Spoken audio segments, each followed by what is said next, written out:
Good morning and welcome to our summer editions of Money Truth Moments with our very own summer financial whisper, something along those lines. I think I butchered that one. Hi. uh, Hello, folks. Welcome. Thanks for joining us, Judy. As always, great seeing you. Oh, it's good to be with you, Carlos. And I love summer. And here we are. It is so good. I'm ready to get this topic rolling. Let's do it. All right, folks. If you're just joining us for the first time, welcome. Make sure that you're following Judy at judycopenbarger.today for all relevant content related to finance and other topics that we discuss over time that are always very beneficial, not only for your personal life, but for your business life as well, too. So we're kicking off our summer series, right? And we're talking about summer savings, fun, and finances, right? So, folks, we're going to cover a lot of ground in the next several episodes, but we wanted to give you guys just a fun way to look at finances during the summertime because you don't really want to think about the B word, like Judy says, right? The whole budget word or any of that stuff, too. So, what do you say we get started? What's a tradition you have, Judy, when you kick off the summer? Like, this is it, summertime. What's Oh, the first thing that comes to mind? we get wet. We get the hoses out. We get the water balloons out. No, now you can blow up like 200 at one time, with those nozzle things. Yeah, it's amazing. So water balloon fights, we had a couple last week. We're still picking up all the balloons. And we get in the pool and we just splash around and just have a great time. So there's a lot of water in our early summer fun for sure. How about you? What do you guys do? Actually, I'm going to tell you something. So, speaking of water balloons, I actually just was introduced to recyclable water balloons that I've never heard of, never seen. And it was like, what is that? And it's like until my own kid threw it at me, and I'm like, okay, really? So now I'm gonna get back at you. But yeah, it's a trip. Never seen this before. So it's a new thing. So you got hit by one. How was that? Because I've looked them up. It's kind of like a ball, that you fill in and it goes. Yeah, and I still don't get the whole concept. Yeah, I just didn't like the fact that I got wet in the middle of when he threw it at me. But looking at it, it's soft, just like a balloon on there. I would say actually it hurts a little less than a balloon because Oh, when you get smacked right on the skin with the balloon, it's that latex is just it burns right sometimes. yeah. So this was, and I think it also depends on how hard you throw it too. I'm sure it could hurt if you That's really wanted the thing. We've got athletes in our family. I don't like to be on the other side of that. to, right? Well, we'll have to check it out. Sounds like a plan. Yeah. So for us, it's usually summertime is here. I know it's always kicks it off with the last day of school, and for us, it's just like okay, I can breathe because I don't have to drive around and do all this kinds of things for the kiddo and stuff. But it's always just it feels like a lot of the weight that we normally experience before summertime is just lifted. Like it's a different vibe, right? You're still working hard, you're still have responsibilities, but it's just a different kind of vibe, right? Would you agree? Yeah. Well, I think the season right before this one, it's finals, it's sports nights, it's all the things that are kind of culminating, finishing, the sports are finishing. And it's like, less events, less stuff to do, less dress up, less planning and all that stuff. And I remember all the years the kids were in school, it's like, finally, summer is here. What I notice now, we don't have any school age kids right now, but what I noticed is the traffic went away, on True, days. right? It's really awesome. The buses are gone, everybody commuting to drive their kids to school. So the freeways are quite a bit more open right now, unless you're heading to the beach. So it's really kind of nice. So summer is always about fun and all that, but let's talk a little bit seriously about the importance of financial planning specifically for the summertime. Okay. What's your thoughts on that? Well, anytime you have a transition, anytime you have what is not normal and summer, everything is upset, new calendar, new schedule, new activities and things like that. I think it's always just really great to be mindful of how we're going to impact that B word, the budget, the spending plan. So you want to plan for that, just like any transition coming up. You're going to have a baby, you're going to take a trip, you're going to have company come in and stay or overstay. It's going to impact the bottom line. So planning for those things, and even if it's things that you can't really plan for, it surprises you, having a contingency plan is planning, right? Even though you don't know what it is, there will be something. And so just being prepared for that. I'm a planner, so this is kind of my language. But always having a savings there, thinking about, okay, it's June. We'll probably do some, maybe a beach day or two. Maybe we're going to go take a road trip. We'll go to a amusement park. We're going to do something fun this summer. What does that look like? And what is it cost us? And here's the thing, we had a lot of skinny years. Raising 5 kids, private school, we had a lot of years we didn't have extra. So we just got creative, and you can plan for that. So park days, it doesn't cost. Sometimes beach doesn't cost, depending on where you park. There might be some parking, but there are a lot of things that you can do that are creative and fun, exciting, especially if you got littles in your life. Things that you can do. It's like, this is such an adventure, Mom. This is awesome. But it doesn't cost a lot of money, and maybe no money. And maybe that's a goal you can have. What are 3 things that we can do in the next couple of weeks that are just going to be memory making, but don't have a cost to them other than maybe a little gas to get there? What are those things? And maybe if you don't have the means to put the gas in the car or transportation available, do something creative at home. What if you just do a treasure hunt at home? Scavenger hunt where you find the note and it says go over here, and then you find the note and it says go over there.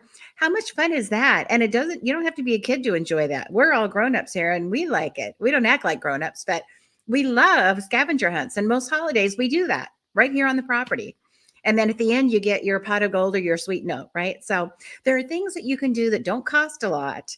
You just got to kind of, maybe Google it around. If you don't feel like you're creative, you probably are more creative than you think. But, what would really be memory making where it's like, that's the coolest thing ever. Mom, Dad, let's do that again. Didn't cost anything. So keep in mind, it doesn't have to cost a lot to be, memory making and a good experience for your family. So I'm glad you brought that up. So I hear a little bit of an echo on there somewhere. Hang on 1 second here. Just let me make sure this is all good. Okay. Oh, we're having technical difficulties. Hang on 1 second.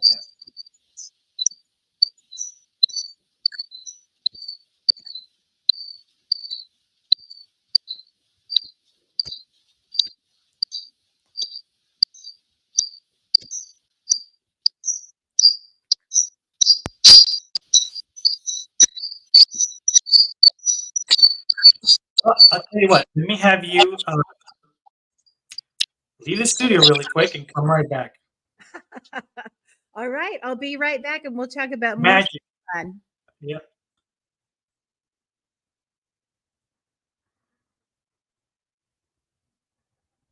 In the meantime, folks, just stay tuned. Having a little bit of technical difficulties, but we will get to this right away.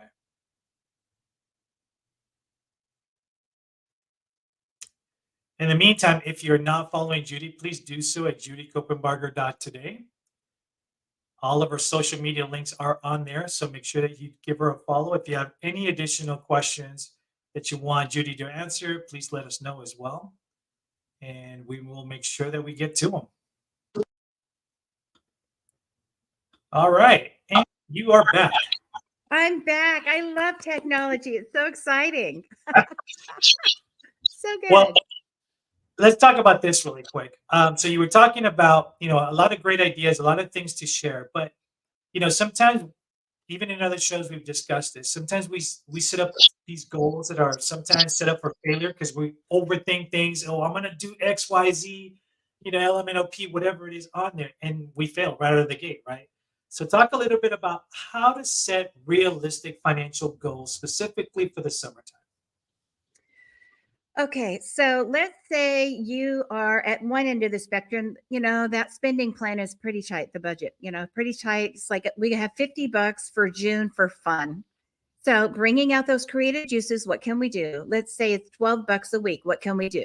Or maybe one week we just do staycation, and then the next week we've got $25 to do something with, right? What can we do with that? So it's just a matter of planning, working within your means. What you don't want to do is just like the holidays, right? You just have a good time. We're on vacation. Don't worry about it. Buy this, go there, drive through here, do ice cream, all the extra things. And then you put it on the credit card.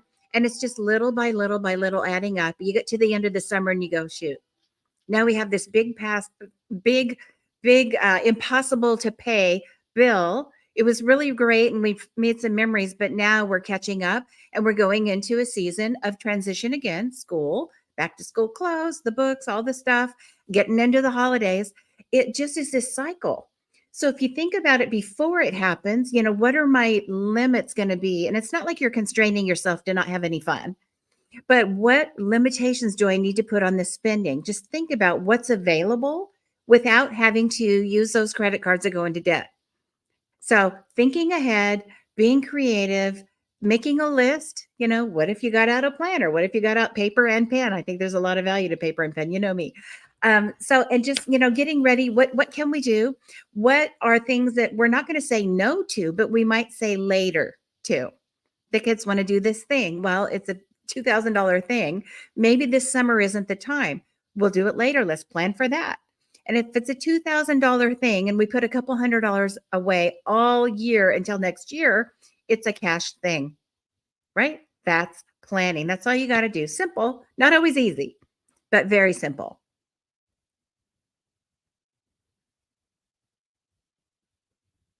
And I don't have any audio. Did I lose you? It would help if the mic would be on, right? What a morning. Oh, So tips on technology rather than summer, right? Wow. Okay. we need to So that brilliant thought because we couldn't hear it. yeah, exactly, right? So and I want to make sure you guys were paying attention. Audience, if you're just joining us, make sure you are following us, please. So thanks for touching on, I mean, you touched on tips for balancing fun, having fun on a limited budget, right? But and also keeping your financial responsibility. So over your career, what are some maybe common financial pitfalls that we should be avoiding during the summer, right? You said obviously one of them is getting in debt. Yeah. Um, maybe there's some other examples you can share with folks too.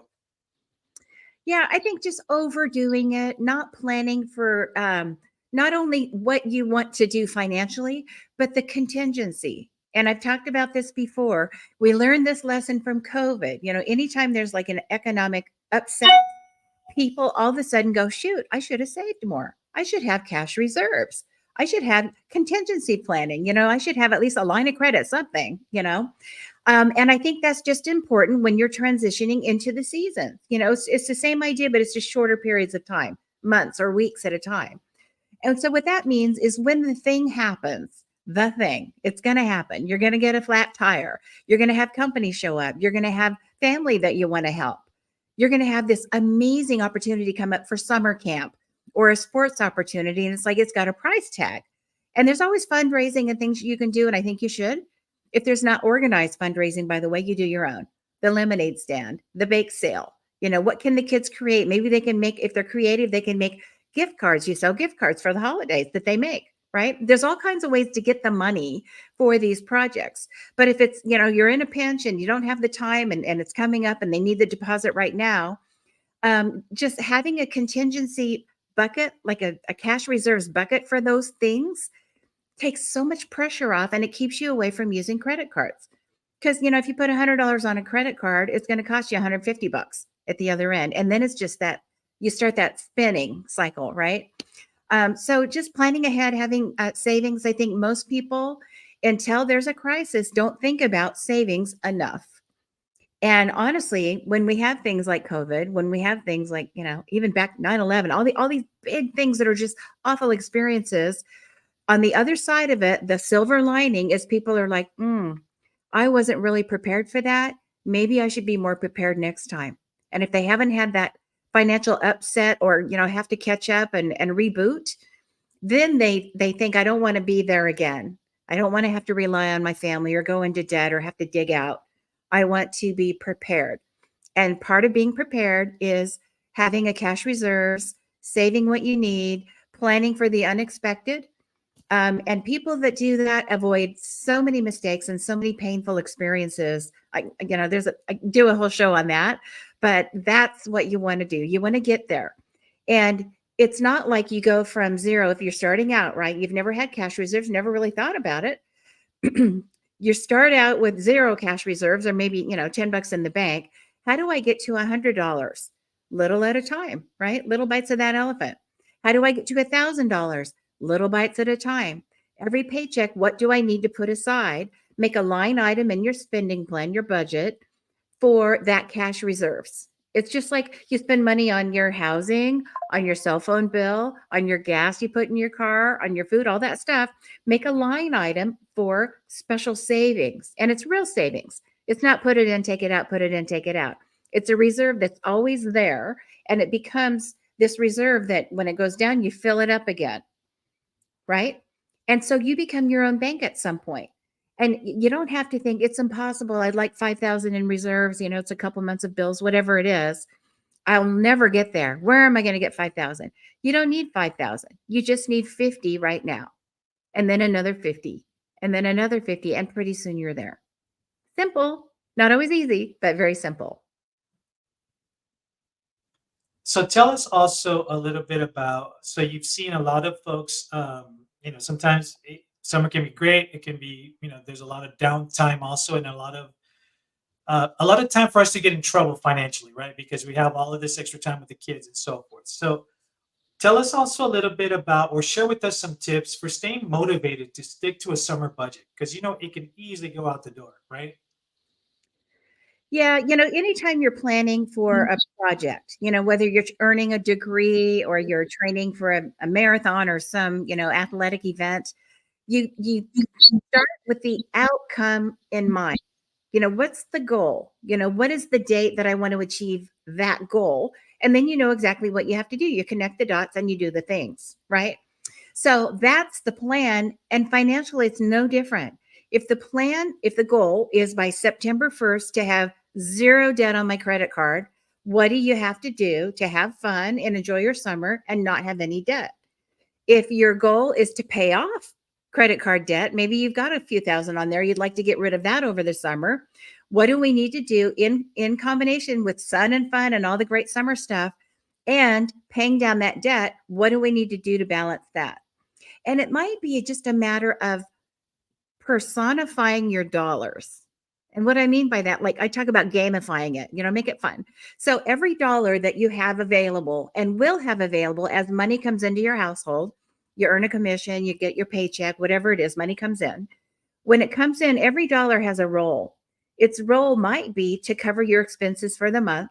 It might be to have some fun, at a beach day or some event or vacation you're going to do this summer. It might have a role of planning for the future. Every dollar has a role. Maybe it's an investment dollar for a future goal or even retirement. But every dollar that comes in, if you just on paper give it, it's got arms and legs and give it a job and put it in its a part of the, I like to use the yellow paper, and I've got 5 or 6 little sections. Every thing that needs to happen has a job. So maybe you need $56. Their role is to do this. And $210, their role is to do this. And so if you give them a job and you put them in their role and let them do what they're supposed to do, it just makes it so much easier. And it kind of takes the pressure off. I'm not good at money. People that get in that mindset, and get out of that mindset, by the way, if you're in it, you are good with money. If you say you can't do it, you're right. If you say you can do it, you're right. So believe that you can give every little dollar a job, arms and legs, and they're going to go over there and do, their activity. And that just might help a little bit. When you get to the other end of the summer, you go, wow, I achieved the goal. Every little dollar did its role. I didn't try to put them in the wrong box, right? I didn't say, oh, that dollar that's paying off debt, I'm just going to put it in the fun box, because that's where we always want to go. The fun box, especially with the pressure of kids and, all these things we want to do to create memories. So give them a role, stick with the role, maybe draw it out, get everybody in your family involved. Hey, these dollars need to do this. They can't do this right now. They need to do this. We're going to get new dollars and they can do that.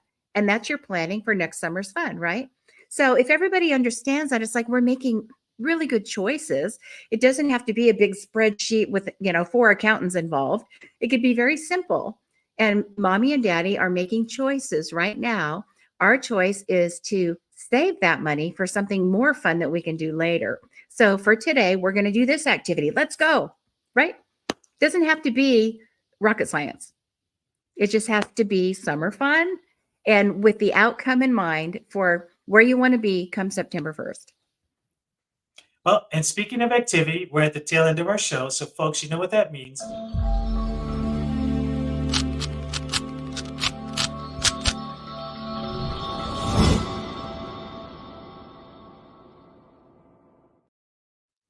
It is our Money Truth Moment Summer Kickoff Challenge. How's that? I love it. You've always got these tongue twisters. That's great. Yeah. So here's your challenge. We just talked a little bit about where do you want to be after the summer? What are the big goals? So here's your challenge. The first thing is what's one or two things we want to accomplish this summer? And if you've got family involved, if you've got children or grandchildren involved, if you got other people, find out from them, if we get to the end of the summer and you got to do the one or two biggest things, what are those things? Where do you want to be? And what you might find is there's an expense beyond what you can handle attached to what they want to do. I want to go to Disney World for 2 weeks, right? Well, for some of us, we can't just get up and do that. But what is it about that they want? Is it connection, fun, memories, photos, adventure, rides, exhilaration? What is it about that? Maybe there's a way to get whatever that outcome is underneath that event that you can do that costs less or costs nothing. Chances are that's going to be true. If it's about the Disney characters, there's other ways to do it. If it's about the rides, there's other ways to do it, right? And if it really has to be that event and that thing, maybe that's something we plan for later and let them be part of that planning. All those little dollars are going to go over here and those are our Disney dollars, right? If that's your thing. So that's one thing that you can do. I think the other part of your challenge is going to be what is the outcome you want? Just the financial aspect. Come September 1, are you going to have less debt? Are you going to have more money saved? Are you going to have accomplished these goals, these top 10 things you want to do this summer? Maybe it's organizing your garage. Gamify that, make that fun. Maybe make it an earning opportunity for your children and then put that money in their Roth IRA, right? There's so many things. But my challenge for you is figure out what everybody wants to do, get your list of what you're going to do, and financially where you want to be when all these wonderful experiences are completed September 1st. That's your challenge. All right, folks, and we are off to the summer with your very first challenge. If you have any questions, please make sure you email us, get in touch with us. If you have also suggestions for the topics that you'd like to hear Judy talk about, please let us know as well. And make sure that you are following Judy at judycopenbarger.today. We are here every Tuesday morning, 8 a.m. with the replay on Thursdays at 8 p.m. So any last party words, Judy? Enjoy the sun. I'm actually off to the beach this afternoon with my little nieces and nephew, and we are going to have a great time. Enjoy your day. All right, folks, until next week, take care, Judy. Bye-bye.